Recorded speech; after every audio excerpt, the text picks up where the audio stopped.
Good morning, everyone. It's a pleasure to be here with you all again, and I want to share something with you this morning. So I've just had my vaccine for the COVID-19 virus, and because I just had it, I wanted to share with you something that would help us. I know there are a lot of forums now, persons are much more sensitive to vaccines, immunizations, and the development of antibodies and all of that. But this is just a little nugget as well, as we like to do at Medical Scientific. So what I just experienced was the introduction of a vaccine into my body. A vaccine's job is to stimulate an immune response. It is to stimulate an immune response. And for example, anything that is foreign that enters our body can be called an antigen. An antigen. It could be mold, it could be pollen, it could be dust, dander, it can be viruses, HIV, hepatitis B, it can be bacteria. Whatever foreign enters our body is simply an antigen. That antigen, when it enters, would cause the production of an immune response. But remember, our body has policemen, 5 different white cells, and they are responsible for helping in the protection of our body.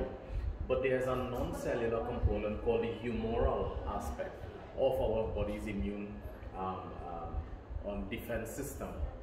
And with that, we have the development of, or the need for vaccines.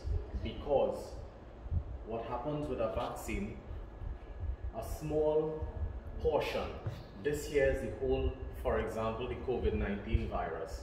This here is the whole virus. This is just an example diagrammatically. But what they do in vaccines or vaccinations, they take a small portion of the actual antigen that is immunogenic. What we mean by immunogenic, it has the capacity, even though it's small, it has the capacity to stimulate an immune response. So what happens is this small portion of the particular antigen, in this case the COVID-19, is incorporated into a liquid matrix, and that is injected into the human being, into the person, well, into me.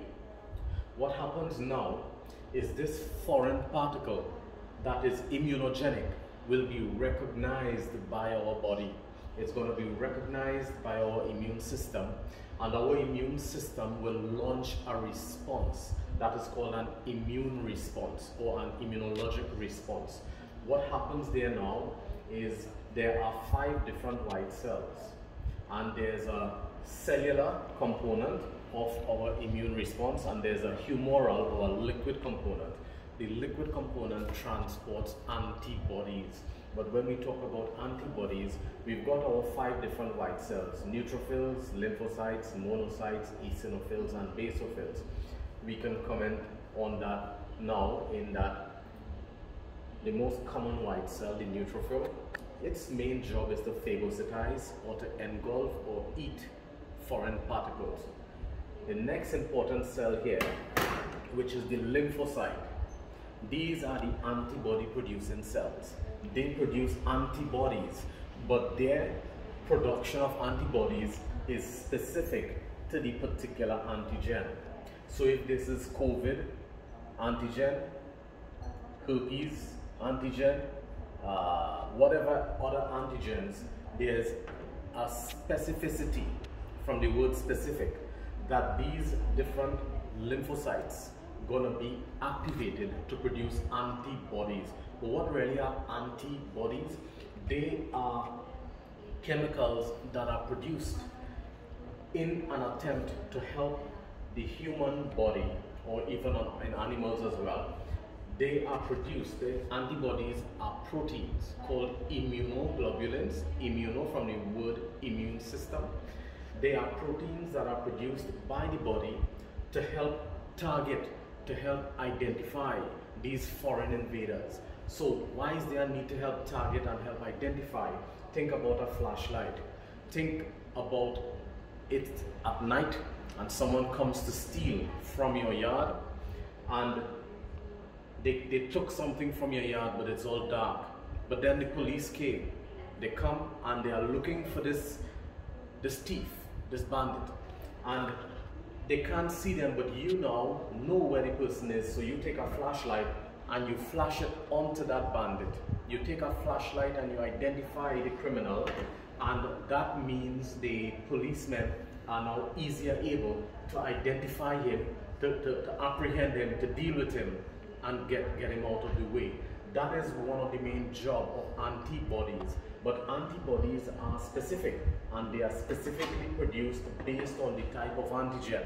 So therein lies the foundation of vaccines and the immunization process, where a small particle, a small portion of the antigen is introduced into the body that causes an immune response, and that immune response results in the production of antibodies.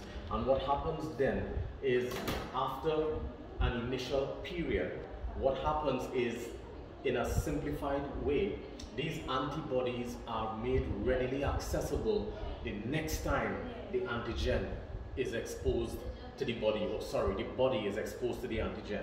So it means that when that criminal comes back again, they will be quickly able to know what response is required, and it will be launched faster. The response will be faster. It will also reduce damage and trauma to the tissue involved or to the host, and it also reduces inflammation. In so doing, the whole immunological response through vaccinations, with the exposure of a small portion of the actual antigen, causes us to develop antibodies to help launch a faster response when the actual antigen comes and tries to invade. And in so doing, we end up living the good life. Boom. Take care. All the best.